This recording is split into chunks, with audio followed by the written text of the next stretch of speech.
آپ سمجھتے ہیں کہ پاکستان بنانے کا جو فارمولا نواز شریف پیش کر رہے ہیں وہ آپ کا ساتھ دیں گے، اور کیا آپ ان لوگوں کو بھی انوائٹ کریں گے کہ آپ آئیں ہمارے ساتھ چلیں؟ انڈیپینڈنٹ جو تو فرسٹ آف آل انڈیپینڈنس میں کلیئرٹی لے آئے کہ آئین 72 گھنٹے دیتا ہے، جو ہمیں جوائن کریں گے انڈیپینڈنٹس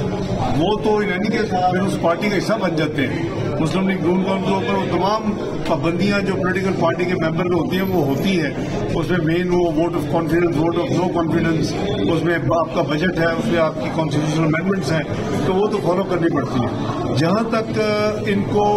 ملا کے حکومت بنانے کا تعلق ہے وہ تو آپ کا حصہ بن جائیں گے، جو باقی رہ جائیں گے انڈیپینڈنٹس وہ اس کا پھر بعد میں فیصلہ کریں گے۔ اس سے پہلے ہم دوسری جو پولیٹیکل پارٹیز ہیں، سیاسی جماعتوں کے ساتھ پھر ہماری بات ہوگی، اور ان کو ہم کوشش کریں گے جیسے آگے حکومت میں وہ ہمارے شراکت دار تھے اور پارٹنر تھے ان کے ساتھ پوزیشن کمپنی۔ اچھا سر، کیا آپ کی جو مینڈیٹ ہے اس میں کلیئرٹی آ گئی ہے کہ میاں نواز شریف صاحب ابھی وکٹری اسپیچ کرنے جا رہے ہیں؟ دیکھیں، میاں نواز شریف صاحب ہماری اللہ کے فضل سے لارجسٹ پولیٹیکل پارٹی ایمرج ہوئی ہے۔ ہمارا نیشنل اسمبلی میں ہم لارجسٹ پولیٹیکل پارٹی کے طور پہ ابھرے ہیں، پنجاب میں میجورٹی پارٹی کے طور پہ جتنے رزلٹس آ چکے ہیں، تو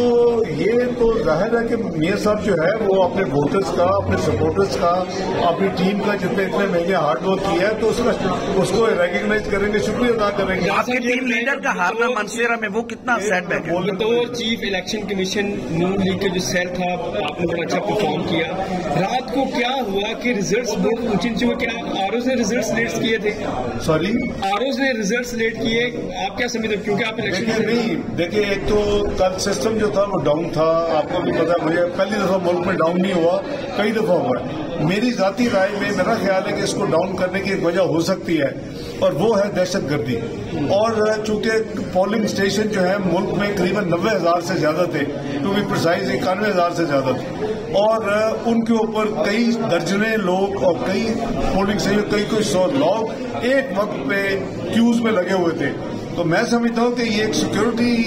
بھی یہ فیصلہ ہو سکتا ہے، لیکن اس کا جو ایگزیکٹ جواب تو الیکشن کمیشن پاکستان دے سکتا ہے یا انٹیریئر منسٹری دے سکتی ہے۔ میں سمجھتا ہوں کہ وہ میری جو تھوڑا سا تجربہ ہے کہ وہ یہ وجہ ہو سکتی ہے کہ جو یعنی حالات ہیں ملک میں اور اس کو دیکھتے ہوئے جو ٹرن آؤٹ تھی تو انہوں نے اس کو سلو کرنے کے لیے، اس کو کنٹرول کرنے کے لیے، کیونکہ آپ کو پتا ہے کہ یہ جو ڈیوائسز ہیں، آپ کا اگر فون کام کر رہے ہیں تو اس کے ذریعے بھی یہ دہشت گردی کا واقعہ ہو سکتے ہیں، اس کے ذریعے بھی۔ سر، میاں صاحب کو منصیرہ میں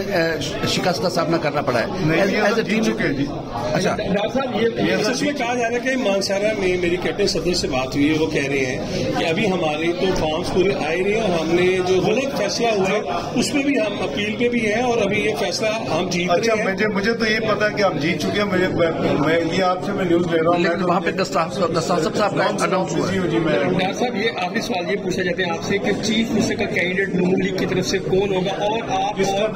نون لیگ کی طرف سے پنجاب میں چیف منسٹر کا کینڈیڈیٹ؟ ابھی اس کا فیصلہ نہیں ہوا، وہ فیصلہ قیادت کرے گی، ایک دم رزلٹ آ جائیں گے، پھر وہ میٹنگ کریں گے میاں نواز شریف صاحب، میاں شہباز شریف صاحب، اور پھر اس میٹنگ میں یہ فیصلہ ہوگا۔ پرائم منسٹر میاں نواز شریف صاحب ہیں، میرے کینڈیڈیٹ وہی ہیں انشاءاللہ، اور پارٹی کے پارٹی کے بھی وہی ہیں۔